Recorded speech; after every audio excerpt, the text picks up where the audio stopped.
what feels like in forever, the last time I talked NBA, which is obviously when we dove into Nikola Jokic and the Nuggets, the Miami Heat in the NBA Finals, is Nikola Jokic, now the best player in the NBA. You see the guys on this graphic here for the NBA: Giannis Antetokounmpo, LeBron, Joel Embiid, Steph Curry, Nikola Jokic.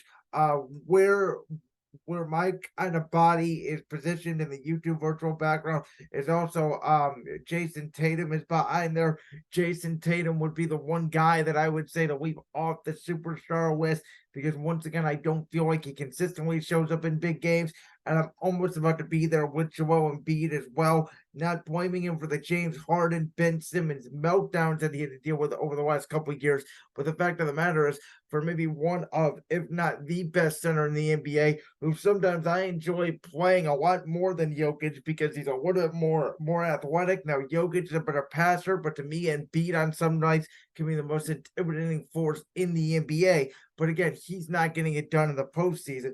And you guys already know how I feel about basketball in the postseason. It's way more different than the regular season. If you cannot make shots, if you cannot be clutch in the fourth quarter of a 3-2 or a game 7 series, if you don't show up, if you don't put your team on your back, that's what the NBA is all about. The NBA is not about scoring 70 points in November, December, like Donovan Mitchell did. If you remember back to April, I talked about Donovan Mitchell potentially being a top 10 player in the NBA for what he did for the Cavs during the regular season, and then he completely melts down in the postseason.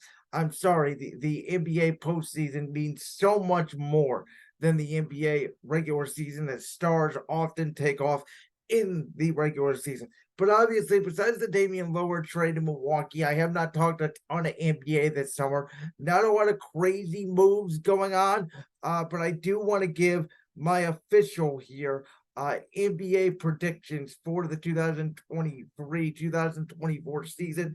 How I'm going to do this, I'm just going to go down the list of the 8 teams that I believe will make the postseason in the East and the West. I'm not going to do it by division because, as we know, divisions don't really matter in the National Basketball Association. I'm not going to give out award predictions or anything like that. Basically, I'm going to be giving my playoff predictions and how things look at the end of the year. So I'll base it off series.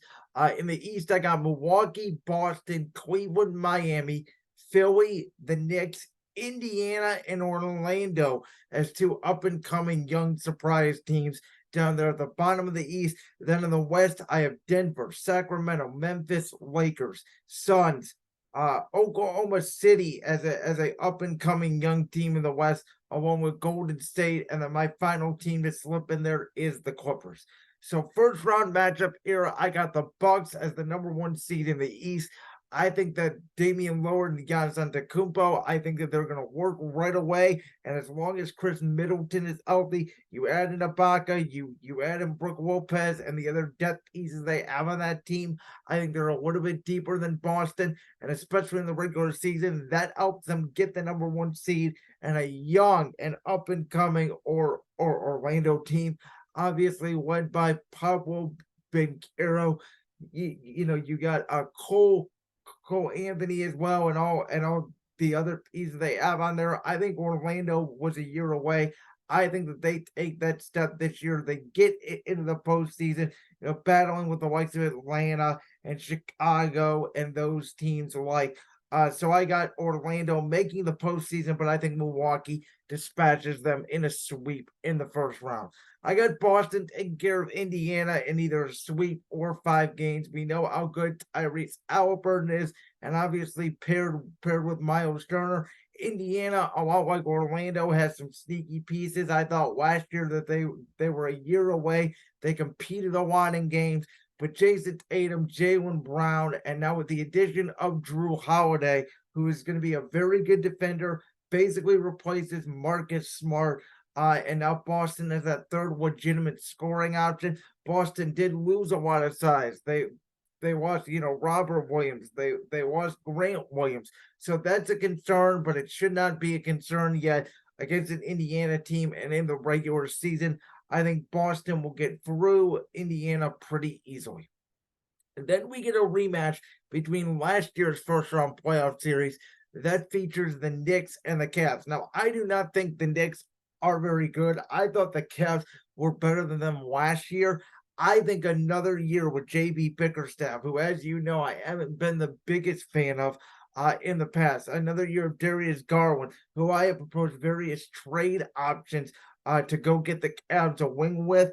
Um, we'll see how it works down the line with Evan Mitchell, but it should be a very good regular season team. The addition of Max Strus, I love. I love the way you bring in George Niang as well, Amani Bates in the draft, who really performed well in the summer league this year. Along with Jerome, will give the Cavs the much needed bench depth they give to be a very good regular season team. Get to the third seed, and this time they get their revenge on the Knicks, who Jalen Brunson will not have an incredible series once again, and the Cavs will move on to the second round. And then you got Miami and Philly. Now, I think both of these teams are still very good teams. But with the loss of Gabe Vincent to the Lakers, with the loss of Max Strus going to Cleveland, I think Miami, they may be another postseason story. Remember last year, they lost to Atlanta in the play-in tournament, and then they barely squeaked by Chicago as well in the play-in tournament, who I'm just not a big fan of DeRozan, Vucevic. I don't think Chicago is very good, and Atlanta, they have some good pieces, but they just seemingly cannot win games with the pieces they have. Again, they may be a play-in tournament team, but I don't expect them to go very far in the postseason. But back to Miami, they feel like a very good postseason team. They feel like a team that can beat the Sixers, who will probably once again melt down in the postseason. Joel Embiid did not get Damian Lillard in the offseason. They really did not make any moves. I don't expect James Harden to be there much longer. Who knows? By the time this video comes out, in this audio, he may be traded because he was in Houston as of the time of this recording today, on this Wednesday, visiting the Rockets. It really does sound like that James wants to be a Rocket. We'll see if the Sixers oblige that trade request. But I just got a bad vibe around Philly. Again, I don't think Miami will be as good as last year, but I do think they can win a playoff series. I will take the Heat over the Sixers. Second round, I think now Milwaukee gets their revenge on Miami with everybody healthy. They'll move on in a very tough 6-game series, in my opinion, to face the winner of Boston Cleveland. Cleveland matches up well with Boston, but I think Boston's experience gets it done in about a 6 or 7-game series to set up the collision course between Celtics Bucks. I think it's a 7-game series. Milwaukee wins game 7 at home in the Eastern Conference Finals. They advance to the NBA Finals after Chris Middleton is the difference. He outduels his teammate Drew Holiday as a third option. Damian Lillard has a very good series. Lillard, Holiday, Lillard, Middleton, Giannis outduel Holiday, Brown, and Tatum. Tatum comes up small in a few games, and Jaylen Brown and Jason Tatum, that dynamic duo, which to me is a very good duo. It could get you to the finals in a weaker year in the East, like it did a couple years ago when they went up against Golden State. I don't think it's a championship winning dynamic duo, however, though, and that's why I put Milwaukee, who will try to win now their second NBA championship with Giannis, Damian Lillard's first NBA championship.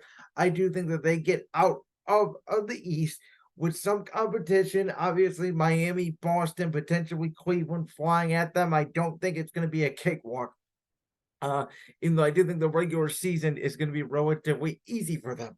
So now we move to the West. I think the Clippers, they'll be around 500 to start the regular season. I know they cannot load manage as much this year, obviously, with Paul George and Kawhi Leonard, but the West was very tough to predict because there's some very young teams and then there's some very old teams in the West, and then there's some teams, like in New Orleans. We don't know if Zion Williamson is going to be healthy. How will Luka and Kyrie Irving in almost year 2 now go about it in Dallas? You still have a very young Minnesota team, led by Karl Anthony Towns and Anthony Edwards. And San Antonio, obviously, with Victor Wembanyama, who I think is going to be a spectacular player. You got Scooter Henderson down there in Portland. So there's a lot going on in the West. There's a lot of good teams. That's why I think the Clippers will sort of coast into the postseason. They'll have to be in the play-in tournament. I think they're the 8th seed. They give Denver a little bit of a fight. They take them to 6 games, but they do not win the series. And it may be time for Kawhi Leonard and Paul George to break up. Now, I'm going to have a very, very old Golden State team, sort of on their last hurrah. Draymond Green, Klay Thompson, Steph Curry. Now you have Chris Paul into the mix.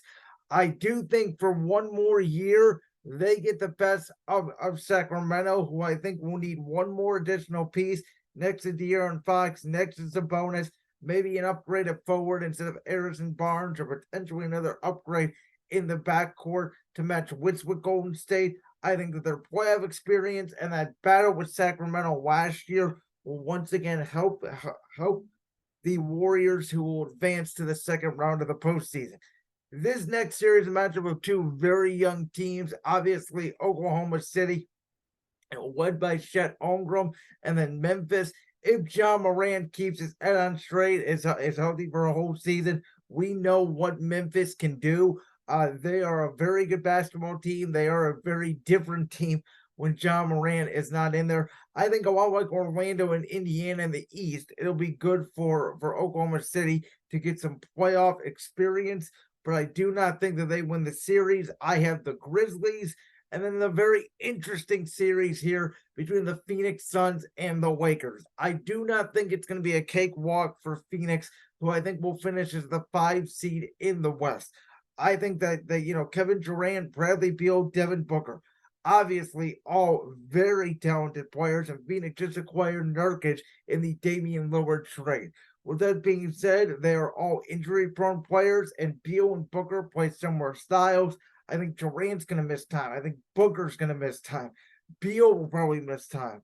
And so with all of that, I really do like the depth that the Lakers have, bringing in Gabe Vincent over from Miami. You still have Austin Reeves. You have LeBron and AD, who I think the only reason why this team will be a 4 seed is because LeBron and AD will not play as many regular season games. They may play 60 to 65 instead of 82. But I really like the depth of this Lakers team. They brought back pretty much everybody with the addition of Gabe Vincent. Again, they pushed Denver to the limit last year in the Western Conference Finals each and every game, even though they did not close the game. They wore out a closeout Phoenix.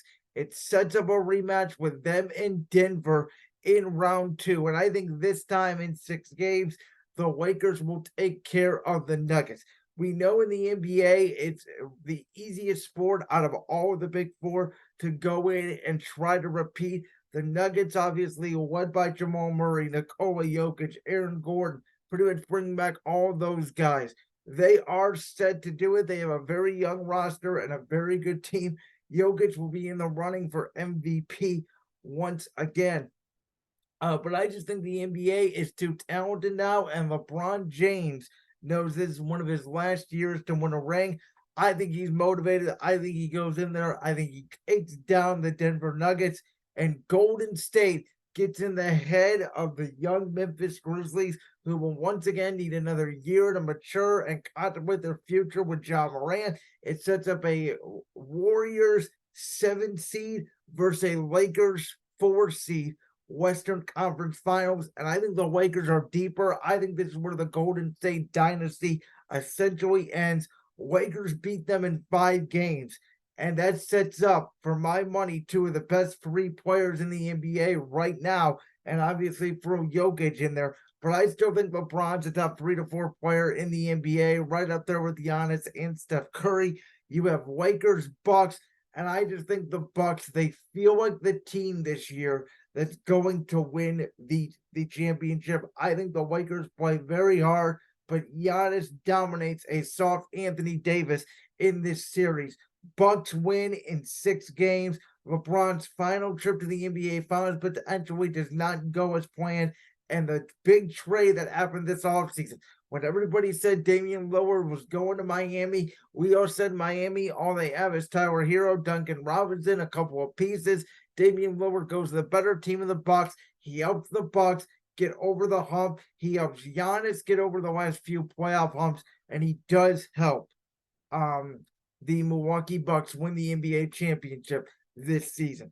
I got to tell you, there are more talent in the NBA now, more than ever. The rookie class was obviously insane. And even though I don't have them in the postseason, I do think it has more to do with how tough the Western Conference could be. I'm very excited to see how much of a difference maker Victor Wembanyama makes in year one, and Scoot Henderson, for that matter, in Portland. Could they take over in OKC, a Golden State, a Clippers at the bottom of the West and get in as a 6, 7, or 8 seed? Absolutely, they could. Like that clip from the Brand's World podcast? If so, make sure you go down there and hit that subscribe button. While you're down there hitting the subscribe button, make sure to also hit the notification bell so you never miss another upload. And make sure you check out all the other clips from the Brand's World podcast right here on YouTube.